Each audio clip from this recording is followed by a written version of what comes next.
What if I told you a company grew revenue 21%, grew earnings per share 22%, grew free cash flow 43%, raised its guidance on every single line, and the stock fell 4% the same day? Welcome to GE Aerospace's second quarter of 2026. This is the most instructive stock in industrials right now, and the reason it fell tells you everything about what this market is really paying for. Here is the quarter GE Aerospace just reported. On a GAAP basis, revenue came in at $13.3 billion, up 21% year over year, the fifth straight quarter of at least 20% growth. Adjusted earnings per share hit $2.02, up 22% and well ahead of the roughly $1.86 consensus. Free cash flow reached $3 billion, up 43%, and orders grew 17% to $16.5 billion. A clean beat on every line, and that last number is the problem. Because context is everything. In the first quarter, total orders grew 87%. In the second quarter, 17%. Nothing about 17% order growth is weak. But at GE Aerospace's valuation, the market is not paying for strong. It is paying for accelerating. The moment the second derivative turned negative, the stock fell roughly 4%, about $15 billion of market value, in a single session. Investors read this quarter as the first sign that the post-pandemic aerospace supercycle is starting to normalize. Now for the moat. Contracted backlog, the remaining performance obligations in the 10Q, stands at $210.8 billion. That is up $36 billion in 12 months, more than 4 years of revenue already under contract. But the bears noticed a wrinkle. Backlog dipped slightly from $211.3 billion at the end of March, the first sequential decline since the spinoffs. Same story as the orders, still enormous, no longer accelerating. The profit engine here is not new engines. It is keeping a fleet of roughly 80,000 engines flying. Commercial services revenue grew 26%. Spare parts grew more than 25%. LEAP shop visit revenue grew over 50% on record shop output. And here's the tell. Even after a record quarter, delayed spare parts orders grew another 20% sequentially, and GE entered the third quarter with over 95% of spare parts revenue already in backlog. This company is rationing its own aftermarket. Demand is not the constraint, supply is.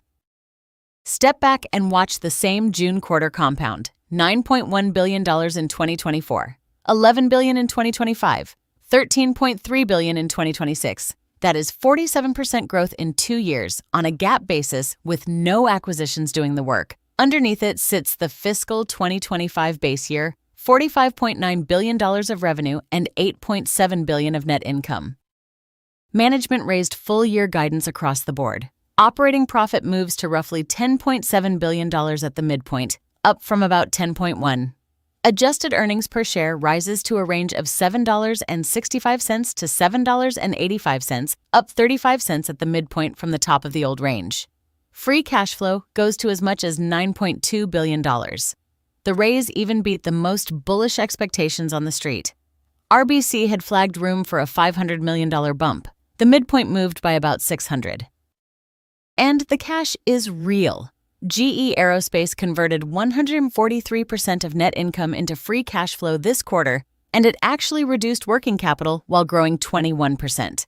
It bought back $2 billion of stock, pays a 47-cent quarterly dividend, and holds $9.3 billion of cash against $19.2 billion of borrowings. For a $360 billion company, that is a remarkably compact balance sheet.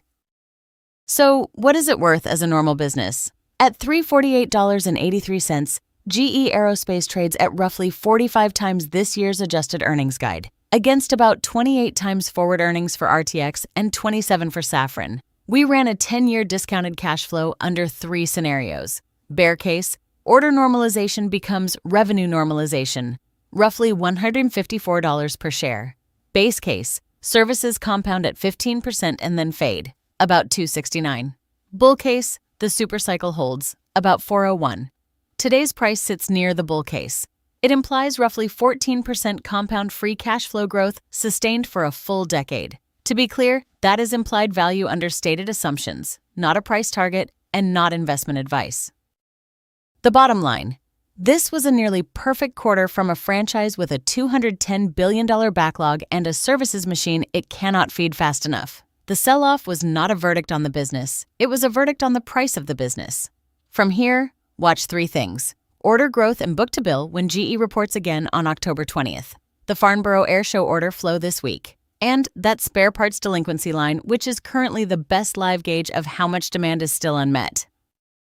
This entire analysis was built using RoboSystems, a platform that gives you direct access to structured SEC filing data for every public company. Revenue, earnings, balance sheet, cash flow, segment breakdowns, all queryable, all from the original XBRL filings. If you want to do your own deep dives like this one, head to robosystems.ai, link in the description.